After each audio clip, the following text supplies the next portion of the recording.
কেউ বলে অপরাধী, কেউ বলে দানব। দীর্ঘ 2 বছর পর বড় পর্দায় ফিরেই বাজিমাত করলেন টলিউড সুপারস্টার জিৎ। গত 14 আগস্ট মুক্তি পেয়েছে তার বহুল প্রতীক্ষিত সিনেমা কেউ বলে বিপ্লবী, কেউ বলে ডাকাত। বিপ্লবী অনন্ত সিংহের জীবন অবলম্বনে নির্মিত এই বায়োগ্রাফিক্যাল অ্যাকশন ড্রামাটি দর্শক ও সমালোচক মহলে দারুণ ইতিবাচক সাড়া ফেলেছে। মুক্তির প্রথম দিনের তুলনায় দ্বিতীয় দিনে সিনেমাটির বক্স অফিস আয় বেড়েছে দ্বিগুণেরও বেশি। মুক্তির প্রথম দিনই সিনেমাটি প্রায় 18 লক্ষ টাকা আয় করে। পরের দিন স্বাধীনতা দিবসের ছুটিতে সিনেমাটির আয় 1 লাফে পৌঁছায় 41 লক্ষ টাকা।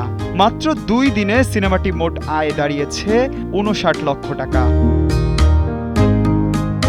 পোস্ট প্যান্ডামিক সময়ে জিতের একক বাংলা সিনেমার ব্যবসায়ের তুলনায় শুরুটা বেশ আশাব্যঞ্জন বলে বলছেন চলচ্চিত্র বিশ্লেষকরা।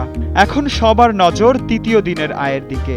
দর্শকের ইতিবাচক প্রতিক্রিয়া ও স্বাধীনতা দিবসের ছুটির সুবিধা পুরোপুরি কাজে লাগাতে পারলে সিনেমাটির আয় আরও বাড়বে বলে প্রত্যাশা তাদের।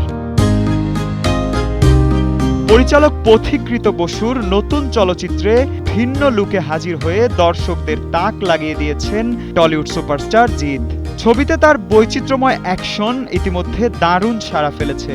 অভিনেতা জানান, বিপ্লবী অনন্ত সিংহের দেশপ্রেম, আত্মত্যাগ ও অসীম সংগ্রাম তাকে গভীরভাবে অনুপ্রাণিত করেছে। সপ্তাহের বাকি দিনগুলোতে কেউ বলে বিপ্লবী, কেউ বলে ডাকাত সিনেমাটি কেমন দর্শকপ্রিয়তা ধরে রাখে এখন সেটাই দেখার বিষয়। শেষ পর্যন্ত সিনেমাটি জিতের ক্যারিয়ারের বড় বক্স অফিস সাফল্যের তালিকায় জায়গা করে নিতে পারবে কিনা সেই অপেক্ষায় ভক্তরা। মাকসুদুর রহমান তানজিম, সময়ের আলো।